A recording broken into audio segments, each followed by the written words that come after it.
Right guys, it's myself, Elian Kutsi, and we're back today with another magnificently elegant vehicle. It's a bit like touch of deja vu. This car is very powerful like the last one I reviewed. It's very elegant like the last one reviewed, and it even looks kind of similar. It's the Maserati Quattroporte Trofeo.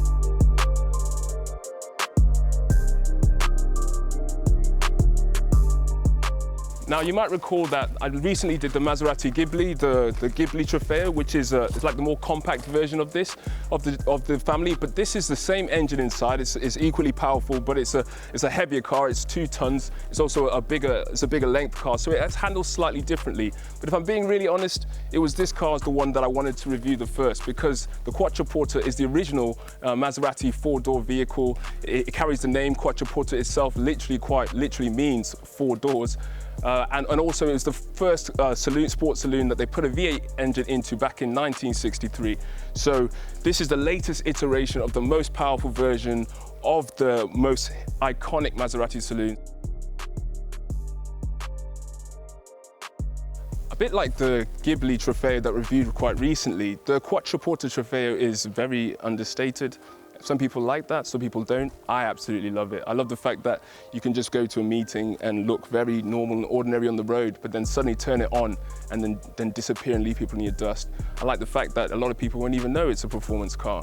I like the fact that, you know, it's between you and the car. It's more of an intimate connection between you and the car and less about what everyone else thinks about it, and I absolutely love that. But there are some key little indicators, a bit like the Ghibli Trofeo, that it is a Trofeo car.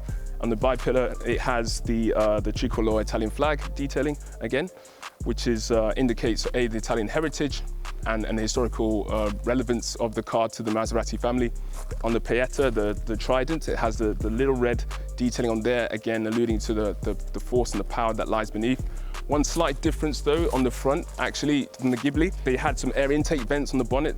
The Quattroporte is an elegant cruiser, even more so corporate than, say, the Ghibli, so it doesn't actually have those air intake vents on the bonnet, but it does have the Trofeo detailing and the red detailing on the air intake vents there as well. So if you look at it all in all, it's a very similar kind of family of vehicle to the Ghibli Trofeo, as you would expect, but it's even slightly more understated, which, to be honest, I think I like.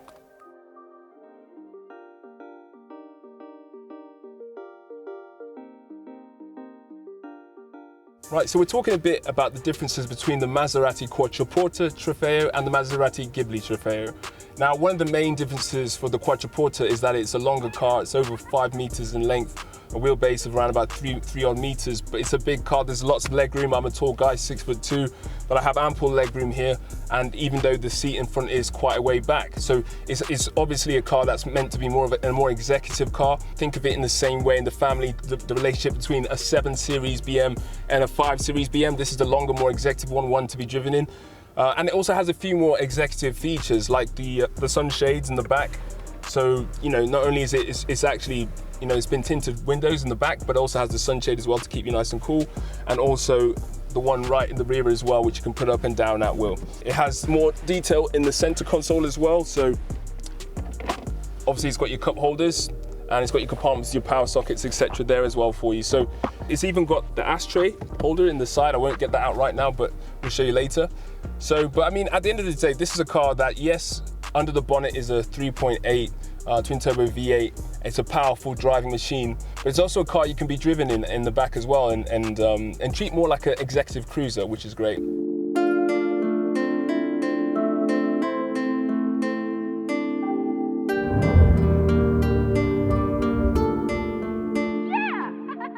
Right guys, so today we're in the Maserati Quattroporte Trofeo, and as I said before, and I know I do say this a lot, but this is a car that I was really looking forward to drive.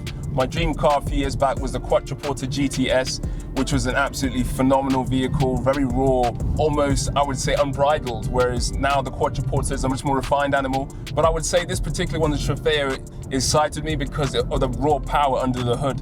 The 3.8 twin turbo engine, it has a top speed of 202 miles an hour, which is staggering for a vehicle of this size. And I say this size because I had the Ghibli Trofeo earlier. It's sort of almost like its baby brother. It is a 4-door car as well, but it's a little bit more compacted. And I was kind of figuring out which one I actually prefer more. Now, it's really hard to say because they both have merits and things that go against them. Let's be clear, let's be very clear that from the outset, there isn't much in it. They're both almost, I'd say, equally enjoyable, but this is a bigger car. There's no getting away from that. It's heavier, it's longer, and you do feel that weight in the corners sometimes, the handling. You do feel it. It's still agile, don't get me wrong, it still handles great, but it's not quite as nippy as the tight round the corners as the Ghibli Trofeo was. And also, if you look at the 0 to 60 speeds on both, this is a 4.5 seconds, very respectable of course, whereas the Ghibli is 4.3 seconds 0 to 60. So it is a little bit more agile in that department too. But that's where I would have to say the Ghibli does take over for me in that percent. If you're looking purely drive, I think the Ghibli just about has the edge. That said, in terms of pure convenience and life, I'd have to say the Quattroporte is a bigger, more of a lounging car. It has much more space in the back. It has a bigger boot, and I actually think I prefer the longer profile with the slightly elongated boot. And even with the bonnet, without the air intake vents on the engine, I think actually it retains that more elegant sort of business persona profile. But here I am really clutching at straws. There isn't much in it.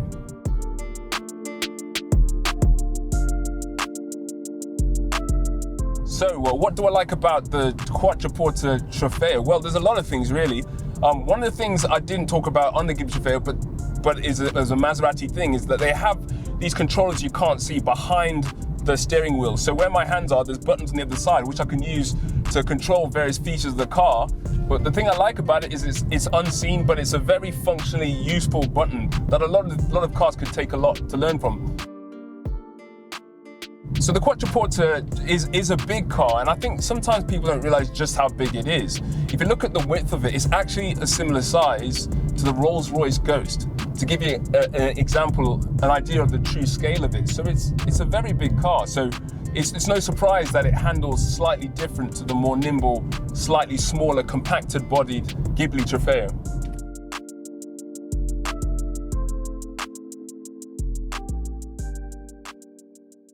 So much like the Ghibli Trofeo, it has various modes, but one mode I didn't actually test out in the Ghibli Trofeo was the Corsa mode. So it has a sport mode, and if you hold the sport button down, so I'm going to turn to sport mode now, and if you hold the sport, which changes the performance a bit, you can see it's a bit more punchy. You know, it gives you a bit more, changes the acceleration profile somewhat. But then if you hold the sport button down, it changes into a mode called Corsa, which means that the traction control's gone. So basically, this is pretty track friendly. For those who want to get the back end to skip out a lot, I would say it's best to use that mode with caution unless you really know how to drive, because the car is very powerful, there's no getting away from that. And also, like I said before, as this car is heavier, the back end will come out pretty easily, so you need to be careful about how you handle it. But anyway, for those who love to drive a bit crazy side, that button is definitely for you.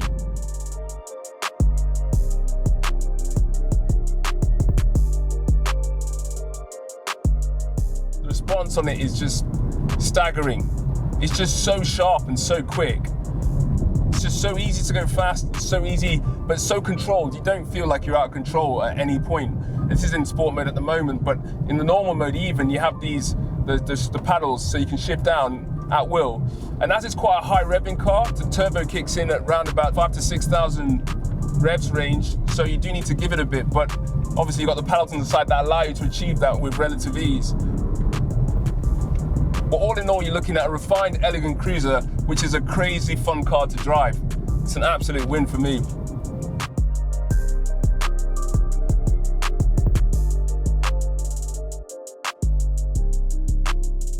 So, the final thoughts on the Maserati Quattroporte Trofeo. I mean, the name itself means trophy, and it is a triumph. They've smashed it again. There's enough that's similar to the Ghibli Trofeo in terms of its agility and its handling and its power and its sensation you get when you drive. Little details like the interior, the Alcantara roof, the carbon fiber detailing all around. But at the same time, it's different enough for me, and it's more Quattroporte-esque. Quattroporte is the original four-door Maserati car, so this was the one I was kind of like more excited about, and it hasn't disappointed. The one thing I'll say is that it did make me realize also the extent of the Maserati range is why they made the Ghibli, because it's different enough yet similar enough to appeal to different user cases. But for me, I'm a Quattroporte guy. I like the space. I like the lounging ability. I like the fact that I could have a driver potentially and sit in the back and be very comfortable. I like the fact that I can have a full car and everyone can have fun. And I also love the fact that I can have a full car, put it in sport mode, and scare the living life out of everyone in the back. So yeah, it's a win from me.